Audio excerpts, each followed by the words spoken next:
Monday night, the 23rd of September. It's about, I'll look at the handset. It's now 8:03 in the evening.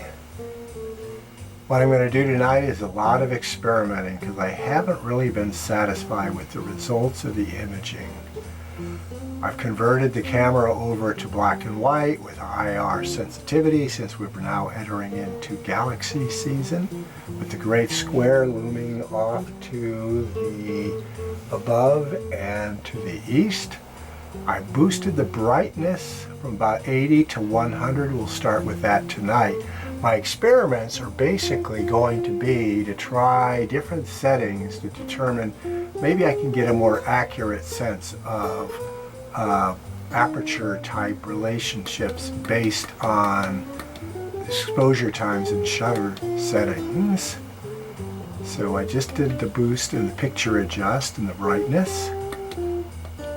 Okay, we're looking right now at the sky at 1/250th of a second at 42 decibels. This is the first, possibly this one. This is the brightest star on the screen, which is about 15 by 20 arc minutes field of view. So we're basically probably seeing something that's around an 8th magnitude star, I'm just guesstimating, at 1/250th of a second. So what I'm going to do now is keep pushing it up. I'm hoping that the alignment that I just did, which is not great, but it should be satisfactory, is going to reveal something on the screen as I push the sensitivity up. Right now we're at 1/50th of a second. Normal eyes or shutter speed is about 1/30th. When fully dark adapted on a really good night of seeing transparency and a very high location, you should be able to see whole 6th magnitude stars with direct vision at 1/30th of a second. Now we're at the 2 flood. 2 flood is basically 1/25th of a second, and our study is beginning to emerge. That is globular cluster Messier 15 in Aquarius. Not a very good alignment. So let me reset it here and then synchronize. So watch as I do this. Now notice something. At these high exposure rates, you're seeing a good deal of rapid reassembly of the image on the screen. All right, so what I'm going to do is synchronize to Messier 15, right about there on the screen. So I'm going to go to Menu, I'm going to do Align, I'm going to do a synchronization to Messier 15, because I was away from the scope for a while, things do tend to drift. Now notice, I can give you data on Messier 15, but it's not as extensive in the Messier catalog as in the NGC catalog. But we are seeing resolved stars, and I believe the brightest stars in Messier 15 are something like 11.5 magnitude. The cluster as a whole is about 6.5, and it's probably about 12 to 13 arc minutes in diameter. At this point, we're only seeing the central 1 arc minute of the core. All right, so we will start with that, and we are going to look at a galaxy, NGC 7217, I believe, which is 11th magnitude galaxy, and see where we can first detect it. So let's move on. Maintaining a shutter speed of 1/25th of a second with a gain max of 42 decibels. NGC 7217 is a 10.1 magnitude galaxy, something by 3, almost 4 by 3 arc minutes in size. I will give you the data on it.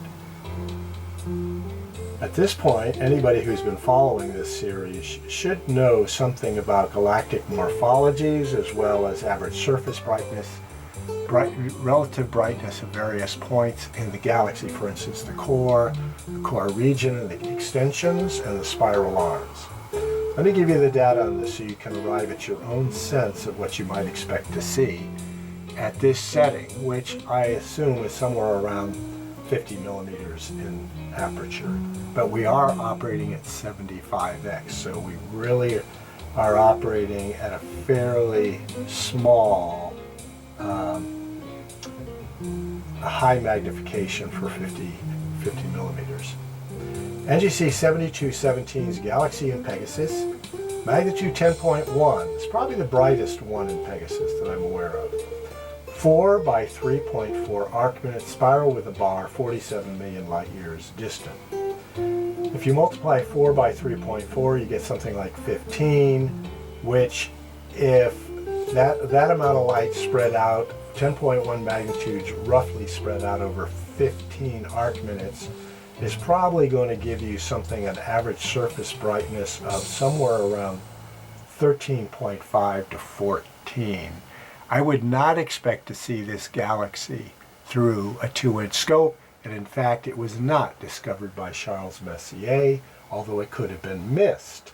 Most of the galaxies discovered by Messier were in the 9th and brighter magnitude range. Give me a moment here. Okay, so now what we're going to do is we're going to step through the settings a little bit to see where the galaxy might emerge. 1/50th of a second, obviously not. 2 flood, 1/25th of a second. 4 flood, 1/12.5 of a second. Let's see, I'm starting to see something fuzzy right about here. Let's see if that's what emerges. However, the globular cluster was more towards the center, but as I have mentioned, there have been difficulties with alignment on the scope. I haven't been using it for a while. I may have to fine tune. Let's move on. All right, now we're up to 8 flood. So if 2 flood is 1/25th, 4 flood is 1/12.5, 8 flood is about 1/6 of a second. Now, are we seeing a galaxy? Let's push it until we actually can unmistakably determine there's a galaxy on the screen.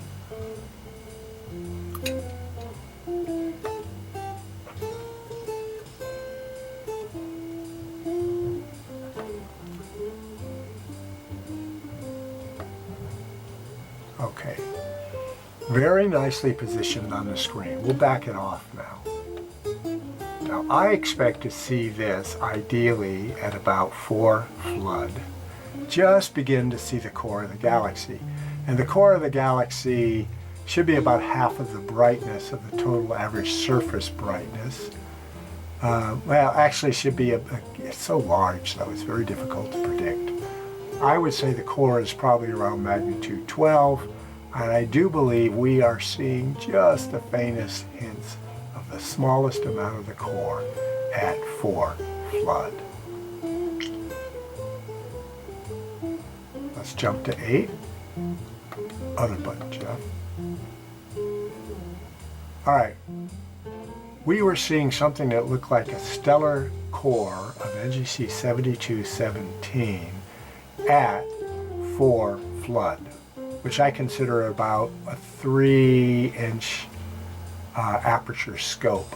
So it could very well on a decent night have been discovered, but it would look too stellar. Now that core is beginning to fuzz out at 8 flood. All right, so I typically consider 8 flood to be something, we just had, I believe that was a satellite passage. Now remember, we're going to see satellite passages going really quick at these very short exposure setting times. But anyway, so now we're at 8 flood. I consider this to be something around a 4-inch aperture scope. And if you want to check my work, get that 4-inch scope out at a decent night and see if you can turn up NGC 7217 in Pegasus without having to avert your vision. Because if you avert your vision, you're going to add sensitivity to the iris and to, not to the iris, to the retina, and you are going to be able to see things that are like ghostly, and they will disappear once you try to look directly at them. So there we go with 8 flood on NGC 7217. Let's watch it develop a little bit at 16 flood. For me, a 16 flood is roughly a 6-inch aperture equivalent scope. Now we're going to experiment with more than just exposure time tonight.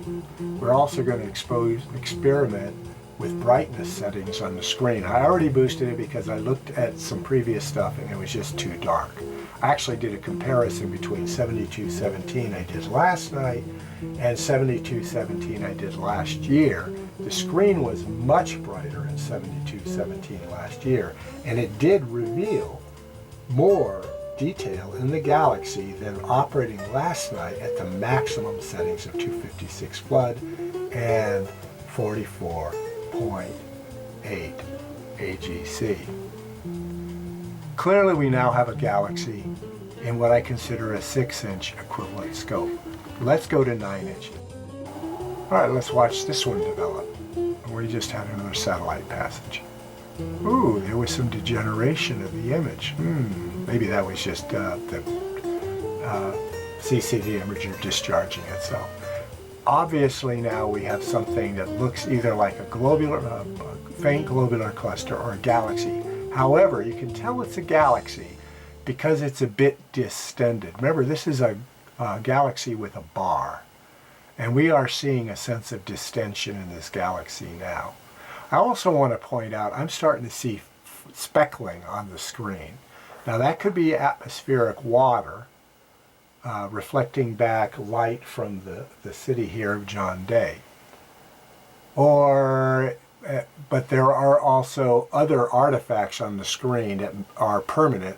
And these are these little artifacts that, due to the fact that certain regions of the CCD imager are more sensitive than others and are activating without other neighboring CCD pixelation sensor spots actually detecting the light. So I'm not sure what causes that phenomena, but it's not good.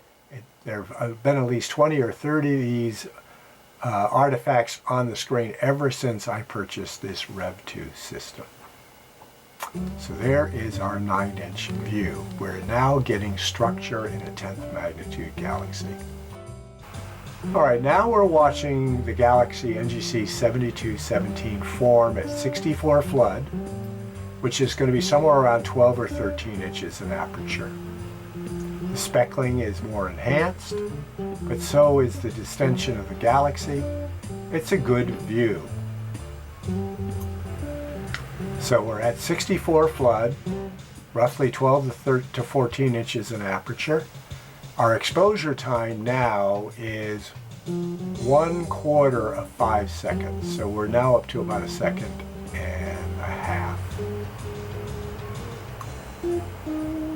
We are getting nice structure. Unfortunately, where the galaxy is located is right next to an artifact. I could shift it around a little bit, and maybe I will at some point, just so the artifact is not a factor. Let me go ahead and do that now. As you can see, the artifact has been left behind. Now the galaxy is fully disclosed. Other than the pixelation effect on the screen that I can see, I think I can see it on the Handycam screen as well. We are getting a pretty decent view of this 10th magnitude galaxy NGC 7217. Now, in the NGC series, what I've been doing is I've set the scope up to operate the next level up, which is 128 flood at 42 decibels. Now, if we can rely on a linear relationship between exposure time and what we're seeing, we've just hopped from about 13 inches and cut it in half, which is about 7, maybe 14 inches, cut it in half. So we're operating around 20 to 22 inches in aperture. So in other words, this is the view you'd get through a 22-inch telescope operating at 75x. Now, obviously, the aesthetics of viewing on the CCD imager is not nearly as compelling as actually looking through the eyepiece of the scope, but very few amateur astronomers have access to a 22-inch telescope. So there is our view. Now I do want to push it up to the maximum, but I want to point out something about maximum exposure times. There's a real problem with at 256 flood with smearage of the image. So you get very comatose looking stars and you lose some sense of definition, which is why I have throughout the NGC tour series that I initiated a year and a half ago been operating at these settings, 128 flood, 42 decibels gain. I've also been operating at 75x, which is 2 millimeter exit pupil on the 6-inch scope. If you have a larger aperture scope, you probably would get better views at higher magnification. So we can't really say this is the equivalent of a 24-inch telescope. What we can say is we are getting views that are compelling enough and similar enough that we can see things that ordinarily a 24-inch telescope would be able to reveal, which means galaxies down to about magnitude 16.5. So there is our final view. I guess I ought to show you what will happen if I try to run the shutter speed up to 256 flood and then to AGC max 44.8. So here we are, 256 flood, but I will point something out. Every time you double the exposure time, it takes twice as much time to compile the image. There's a lot of image stabilization that has to go on. You can see all the stars in the image are smeared, they're unattractive. It does not really warrant going much fainter. However, there is one thing about the view that we're getting here at this longest exposure time. We're seeing a sense of the extension of the galaxy. Now remember, this galaxy is really shaped about like this, and you can almost get a sense of this 3x4 arc minute size, but not enough of a sense that you can really feel yourself being convinced that you're seeing the full extent of the galaxy. All right, so I'm going to drop it back down to 120. I'm not going to bother going to 44.8 decibels, but I'm going to drop it back down to 128. Then we're going to play with the brightness setting a little bit. Okay, now the imager is adjusting back to 128 flood, which means 2.5 seconds exposure times 6 times over.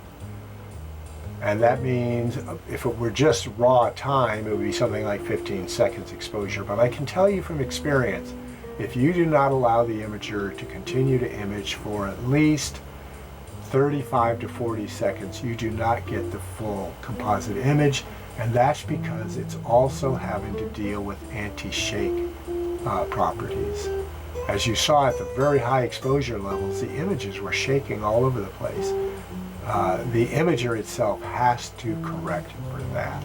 So now what we're going to do is leave our settings at 128 flood, 42 decibels, and boost the brightness setting up on the screen. Okay, this is going to be pure aesthetics. In other words, does the screen look flat? Is it not so bright that it doesn't look like we're looking through an eyepiece, etc., etc. So we're starting at 100. And I am going to run it down. Now notice immediately I've disturbed the imager. Now that looks like a nice dark field, doesn't it? Unfortunately, it also looks like about a 6 to 9 inch view of the galaxy. But boy, is that pretty. Now we might want to operate doing something like that if we were looking at really bright globular clusters. But let's go ahead and just tour through this first. Anyway, that is a nice dark field. But we have lost a lot of the galactic morphological detail. Once again, you're going to have to compensate in your thinking for the fact that I'm disturbing the stability of the imager. So what I'm going to do is run it up to 50 and then turn off the handy cam for a second to allow it to generate the image. Okay, now we're up to brightness setting of 50. Remember, we're in black and white mode. We're making 6 passes. The screen has a certain intrinsic blueness to it. You can see that at the top. But that is a false color just as a result of the screen color itself. All right, so that's 50. Let's jump to 75. Now we're operating at a brightness setting of 75, and I think the maximum is about 250. We'll have to see. Notice once again, the screen still looks black, and I like that aesthetically. However, we're not getting a lot of depth to the image.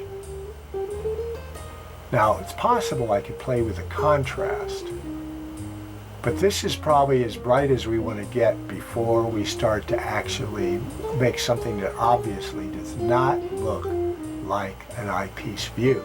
And you know what? We already saw a 100 setting, and it was fairly bright. Let's try playing with the contrast, even though I hadn't intended to this evening. I ran the contrast all the way down to 0. We got nada. Remember, it was at 33, so I'll leave it at 17 next. We may discover we want high contrast in the image, but then again, there's those pixelations all over the screen. So 17 isn't really giving us a good view. Going back to 33, which is about halfway through the screen, we're starting to see the pixelation at this point. Now the display does seem to be developing very quickly, so we'll go up now about 40, 45.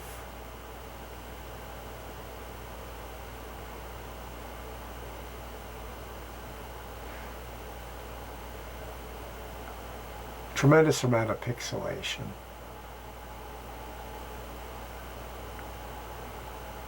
All right, I don't think we need to go much beyond 45, so let's drop it back down to 33 and then play with sharpness. Okay, we're at 75 brightness. We'll call it lumens. We've got a contrast setting of 33.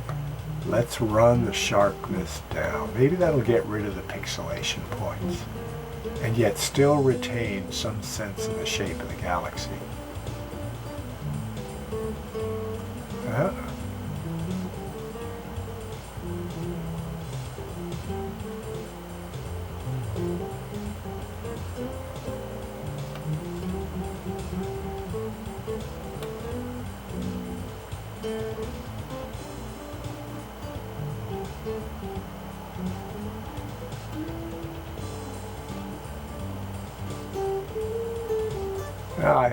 Sharpness doesn't seem to have as much effect. I'm going to run it down to 10 and leave it there. Hue and color gain are not a factor because I have removed, we're now operating in black and white. So let's leave it at this. All right, here we go. 128 flood, 42 decibels auto gain control with some brightness and contrast setting adjustments. We're now looking at NGC 7217, a Galaxy and Pegasus, magnitude 10.1, 4 by 3.4 arc minute, spiral with a bar, a mere 47 million light years distant. Right ascension 220752, declination 312132.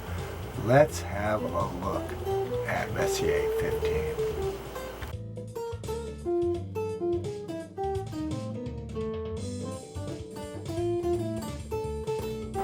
Here we have Messier 15 developing on the screen. I'll give you what data is in the Messier catalog.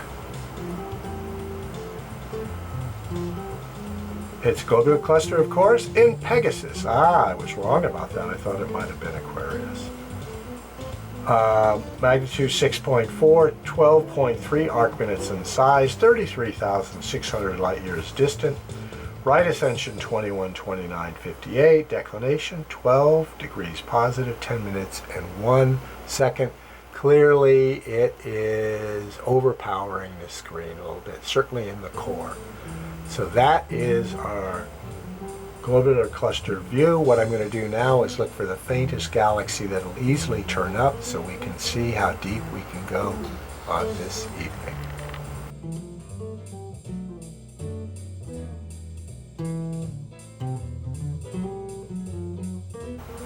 Okay, what we're looking for here is NGC 7223, galaxy in Lacerta, the lizard. Magnitude 12.2, 1.7 by 1.2 arc-minute, spiral with a bar, lowercase c, 212 million light years distant, right ascension 22, 1009, declination 41 degrees and 59 seconds. This 12.2 magnitude galaxy, probably fairly condensed for a 12.2, is obvious on the screen and is giving us a nice sense of morphology, particularly that bar in its core. Let's go a little deeper, maybe a 14th magnitude galaxy.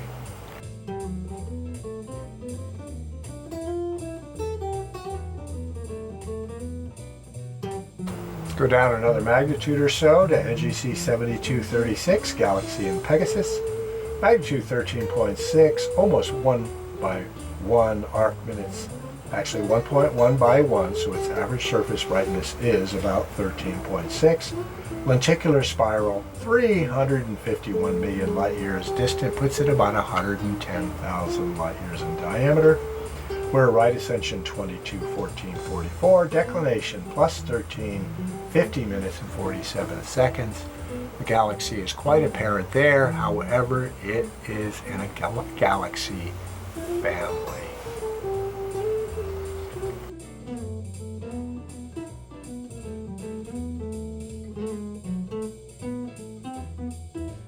As mentioned, there's a galaxy family. Nary a click on the mount. There's a 15th magnitude galaxy up here as well, but certainly fainter ones. I'm seeing several galaxies in this region. I'll go ahead and see if we can find something fainter that we know we're looking at. All right, there's a fairly obvious galaxy here. What magnitude do you think that is? Well, it turns out that it's NGC 7242, galaxy in Lacerta, so well up in the sky. Magnitude 14.6 and fairly spread out. 2.3 by 1.7 arc-minute elliptical, 265 million light years distant. We're at right ascension 22, 15, 39, declination 37, 17, 55. A very nice view of a 14.6 magnitude galaxy.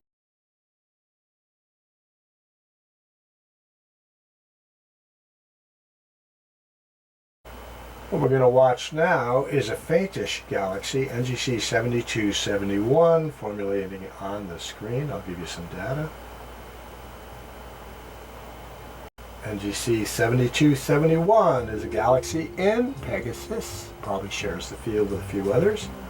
This one is magnitude 15.7, it's 0.7 by 0.3 arc-minute lenticular spiral. This one looks a little bright, but it is about the right morphological aspect ratio. We're at right ascension 22, 23, 57, plus 32 degrees, 22 minutes and 2 seconds. I will tell you this, I have looked through the eyepiece of a 22-inch telescope holding on direct vision under very good seeing conditions. A 15.5 magnitude galaxy was always a bit of a challenge.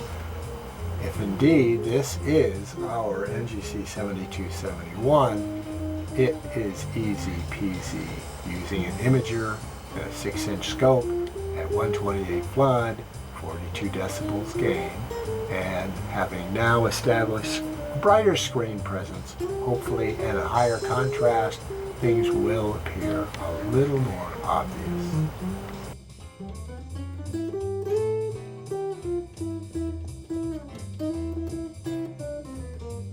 This, of course, will be our Carpe Noctem view of the evening. Messier 27, a dumbbell planetary in Vulpecula in black and white. Collective magnitude is 7.3, 8 by 5.6 arc minutes, so it's probably got about a 13th magnitude average surface brightness. Right ascension 19:59:36, declination 22:43:16. I do believe we're getting a little bit of an aperture block on this one, but the view is still quite fine. We are getting the full football shape of the planetary nebula. I know we've gotten into the technical weeds this evening. However, I do want to explore how I can improve both the aesthetics and the depth of image quality associated with the REV II system, and I've been able to explore it a little bit this evening along with you. So, carpe noctem.